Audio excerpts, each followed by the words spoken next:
First of all, nobody knew that Mr. Iswaran might or might not have been doing something wrong. CPIB found out. Nobody tipped them off. Nobody blew a whistle. Nobody raised a public scandal. No PQ in Parliament, not even from the Workers' Party.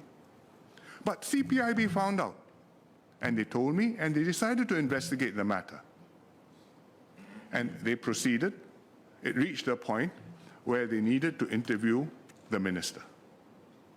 And then they came to tell me and say, can I have your concurrence? Because CPIB reports to somebody. It has to report to somebody. It can't report to God. So who does it report to? Now, that's a very interesting question.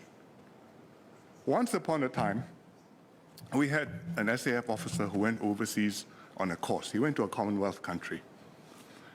And the coursemate asked him, how do you keep your system clean in Singapore of corruption? This is a country which grapples with this problem. And he gave explained how we do it. You know, we have the CPIB, it was zealous, it has a fearsome reputation. You go and lim kopi, you know what will happen. And his coursemate asked him, whom does the CPIB report to?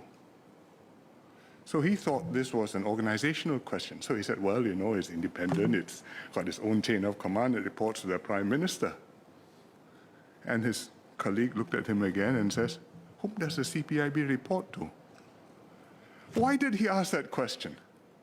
Because the question at the root of it is the age-old problem. Who is to judge the people who judge the people who judge the judges? Who is in charge? Somebody has to be in charge.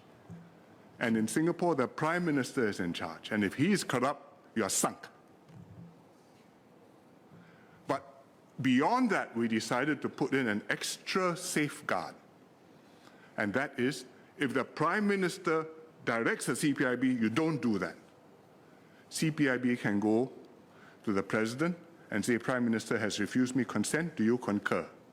And if the President says yes, then the Director CPIB can proceed.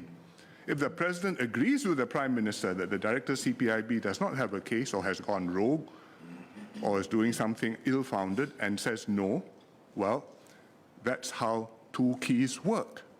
And therefore, the matter stops there. Is it guaranteed?